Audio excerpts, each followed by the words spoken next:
You shouldn't buy a home in 2026. That may surprise you to hear me say, but it's true for many people. And if you're one of those people, this video might save you tens of thousands of dollars. Or it could help you realize that 2026 might be one of the best buying opportunities we'll see for a while. But the truth is, most people shouldn't buy in 2026, unless you're a very specific buyer. So let's talk about who should sit it out, who should lean in, and how you know the difference. Starting out with who should not buy a home in 2026. If you're the one who's waiting for the perfect market, this is not the time for you. Because the perfect time to buy is obvious in hindsight. So if you're saying things like, I'll buy when prices hit bottom, I'll just wait until rates drop one more time, or I want to be sure the whole thing's not going to crash, then this isn't your year to buy. Because absolute certainty in real estate, like in life, just doesn't exist. And people who wait for perfect conditions almost always end up buying later and probably more expensively. So if you need a market that's going to feel comfortable, then this isn't your year. The next person who shouldn't buy this year is someone whose budget works only on paper. If you buying a home only works assuming that every rate cut happens, that no unexpected expenses pop up, or that you're stretched to the absolute top of what the bank pre-approved you for, then please don't buy this year. This is not a year for thin margins.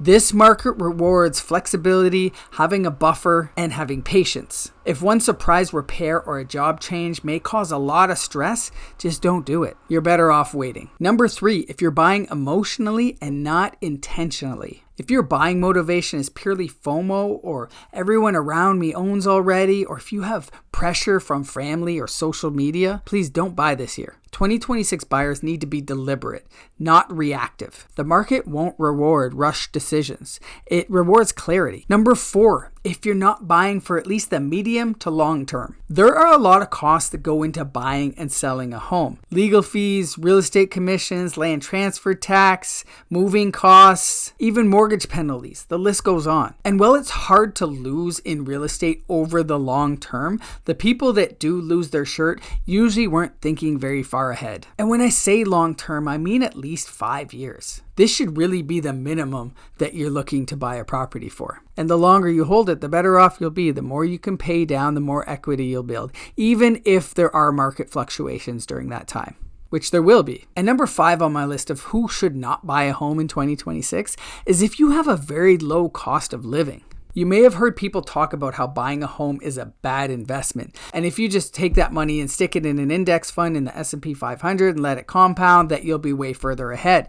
And that very well may be true, but the fact is most people just won't do that. But if you live with family, or you have a situation where your living costs are extremely low, and you're inclined to actually learn how to invest your money, and you don't care about owning a home, then maybe putting it in your primary residence isn't the best idea for you. It truly depends on your goals and your lifestyle. When I first bought my home, I was paying like $1,200 a month, which is great, my wife and I, but we had a baby on the way. We wanted a home to raise our family in. I had a really hard time letting go of that because I knew the value of having such low rent. But again, I had to look at what my goals were and ask myself if what I was doing was moving me closer to those goals. Now, here's what nobody really talks about. While there are a lot of people who probably shouldn't buy in 2026, there are a certain group of people who have more leverage than they probably realize. And if you fall into this group, sitting on the sidelines and waiting another year could really cost you a lot of money. So who should buy a home in 2026? Well, if you're a person with stable income and a medium to long-term plan of staying in one place. If you have stable employment or business income, you plan to stay somewhere at least 3 to 5 years like I mentioned. If this sounds like you, you're probably well positioned in 2026.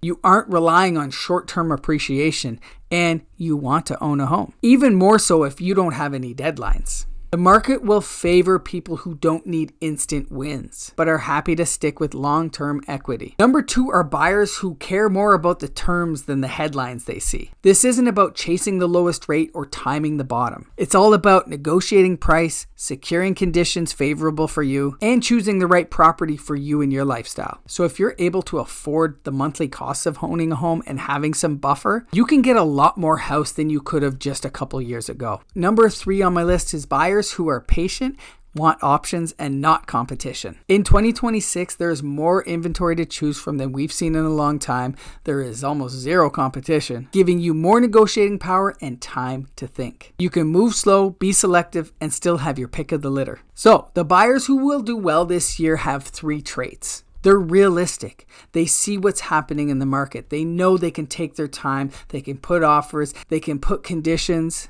And they can find a home that makes sense for them. They're patient. They're willing to walk away if it doesn't make sense for them. And they're coachable. They don't try to go at it alone. They hire a realtor that they click with and they listen to them. They ask questions, run the numbers, and adjust accordingly. These people can quietly make moves this year while everyone else is worried about the headlines and still debating on what's going to happen with the market. Remember, buying a home isn't about timing the market.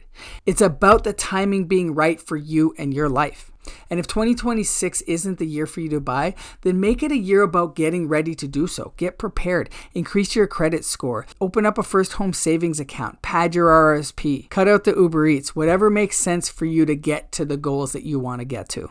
So if 2026 isn't your year, that's fine, no worries. But if you're financially stable, thinking long-term, and willing to be strategic and not emotional, then this could be one of the most buyer-friendly environments you're going to see. So if you are thinking about buying this year, whether you've decided to or not, and you'd like to have a no-pressure conversation, feel free to book a call. There's a link below. You can do so. Until then, I'll see you on the next one.